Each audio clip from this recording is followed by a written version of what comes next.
National Herald case મામલે કોંગ્રેસ આકરા પાણીએ જોવા મળી છે। આજે દેશભરમાં અનેક જગ્યાએ કોંગ્રેસના પ્રવક્તાઓ અને કાર્યકર્તાઓ પ્રેસ કોન્ફરન્સ યોજી વિરોધ પ્રદર્શન નોંધાવી રહ્યા છે। धन्यवाद मनीष भाई। सबसे पहले मैं सभी साथियों का धन्यवाद करना चाहता हूं कि आज इस प्रेस वार्ता के लिए आपको आमंत्रित किया गया और आप सबने अपना वक्त निकाला और आपका धन्यवाद करता हूं। पंजाब से आता हूं, पार्टी के लिए काम करता हूं। पश्चात में भी आप लोगों से संवाद करने का अवसर प्राप्त हुआ। मंच पर कांग्रेस पार्टी के मेरे साथ वरिष्ठ नेतागण और यहाँ के प्रेस के सभी साथीगण, आज एक बहुत अहम मुद्दे को लेकर आपके बीच में आया हूँ। आप सब जानते हैं कि नेशनल हेराल्ड के केस के बारे में जो भाजपा ने लंबे समय पर कांग्रेस पार्टी की, हमारी सीपीपी की नेता सोनिया जी, हमारे लोकसभा के अंदर लोकसभा के नेता राहुल गांधी जी के ऊपर जो चार्जशीट फाइल की है, उसके संदर्भ में आपसे बात रखना चाहता हूँ। आप सब लोगों के माध्यम से बहुत अच्छे प्रकार से जो कांग्रेस पार्टी का सेशन अहमदाबाद में हुआ, बहुत अच्छे तरीके से आप लोगों ने उसको अपने चैनल में, अपने अखबारों में कांग्रेस पार्टी की विचारधारा को, कांग्रेस पार्टी के रेजोल्यूशंस को बहुत अच्छे से लिखा, मजबूती से लोगों तक पहुंचाने का कार्य किया। मैं धन्यवाद भी करता हूं। पर वही एक कारण था कि जब कांग्रेस पार्टी ने उस अधिवेशन के तहत इस देश के जो मुद्दे थे, राहुल गांधी जी ने, खरगे साहब ने अधिवेशन के तहत लोगों तक उन मुद्दों को रखने की बात की, चाहे महंगाई की बात थी, प्राइस राइज की बात थी, किस प्रकार से हमारे देश के प्रधानमंत्री अमेरिका में जाकर ट्रंप के साथ एक नज़दीकी रिश्ते की बात करते हैं और जब व्यापार की बात आती है तो किस प्रकार से टैक्स हमारे लोगों के ऊपर लगता है, किस प्रकार से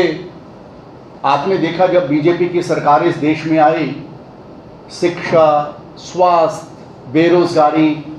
को ख़त्म करने का बदलाव इस देश में लेके आने की बात रखी और किस प्रकार से बीजेपी की सरकार, चाहे प्रदेश के अंदर है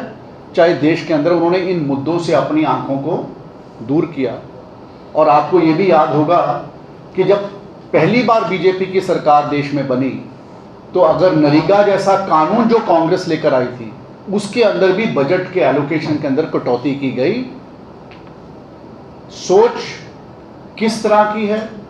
आज देश के अंदर विभिन्न मुद्दे हैं, महंगाई का मुद्दा हो,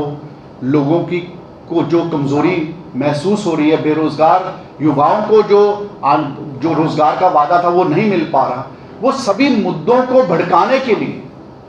नेशनल हेराल्ड जैसे केस, जो कि एक बंद हुआ केस था, और मैं ये बात अपने साथियों के साथ, आप लोगों के साथ इसलिए कहना चाहता हूं कि आप सबको मालूम है सुब्रमण्यम स्वामी जी ने 2012 में इस बात की शुरुआत की, इलेक्शन कमीशन को कंप्लेंट किया, ईडी के संज्ञान में वो केस आया। पर आपको ये बताकर मैं बताना जरूर चाहता हूं कि सबसे पहले इलेक्शन कमीशन ने ही इस केस को खारिज किया, और खारिज ही नहीं किया, ये भी कहा कि अंडर सेक्शन 29B और 29C के तहत कोई भी राजनीतिक दल अगर उसके पास कुछ पैसा है वो अपने पार्टी के कार्य के लिए उसको खर्च कर सकता है, तो इसके लिए इस केस के अंदर कोई जान नहीं। ईडी ने जो केस ईडी के संज्ञान में उस वक्त आया था, तो 2015 में ईडी ने भी इस केस को बंद कर दिया, खत्म कर दिया, और उसका नतीजा क्या हुआ कि 2015 के अंदर जो ईडी के डायरेक्टर थे मिस्टर कटोच, उनकी बदली कर दी गई। 2020 में जब सुब्रमण्यम स्वामी जी ने कोर्ट के अंदर क्रॉस एग्जामिनेशन करने के लिए अपने कागज को वापस लिया, उसके बाद से लगातार बीजेपी ने इसको अपनी तरफ से इसके कागज को कंप्लीट बनाया और आप सब जानते ही हैं कि जो ईडी है वो तो आज बीजेपी का इलेक्शन डिपार्टमेंट की तरह काम करता है, और जो काम उन्होंने किया डायरेक्टली बीजेपी ने नेशनल हेराल्ड के ऊपर कंप्लेंट दी ताकि उसके ऊपर कार्रवाई हो सके, और फिर कुछ संपत्ति का एक अटैचमेंट ऑर्डर आया 2023 में, और जब अटैचमेंट ऑर्डर आया अप्रैल 2024 के अंदर, उसी अटैचमेंट ऑर्डर के तहत 365 दिन के अंदर चार्जशीट फाइल होनी थी, और जिस दिन यहां पर अधिवेशन खत्म होता है, जिसके अंदर अधिवेशन के अंदर महात्मा गांधी जी की विचारधारा, महात्मा गांधी जी की सोच, जिसके अंदर सरदार वल्लभ भाई पटेल जी की सोच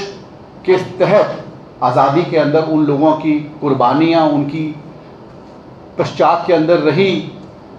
मजबूत तरीके से इस देश को बांधने का काम, वो सभी डेट्स को अगर आप देखो तो 365 दिन, जब ईडी को चार्जशीट फाइल करने के लिए 1 साल का वक्त था, तो 365वें दिन जाकर ईडी ने चार्जशीट फाइल की। तो इससे क्या समझते हो आप? एक केस जिसको इलेक्शन कमीशन बंद कर चुका, एक केस जिसको ईडी खुद बंद कर चुकी, और उसी केस के अंदर बीजेपी उसको खुद ईडी के अंदर उसकी एप्लीकेशन देने के बाद उसका अटैचमेंट ऑर्डर निकलवाती है, और उसके 365 दिन के बाद उसका चार्जशीट फाइल करती है। तो मैं समझता हूं कि आप इसको खुद समझ सकते हैं कि इसके पीछे भाजपा की सोच क्या है। अब नेशनल हेराल्ड क्या है? आप सब लोग पत्रकार भाई हैं, अपने अपने अखबार के लिए लिखते हैं, अपने अपने चैनल के अंदर लोगों की, आवाम की आवाज को उठाने का कार्य आप लोग करते हैं। तो आज नेशनल हेराल्ड क्या है? नेशनल हेराल्ड एक अखबार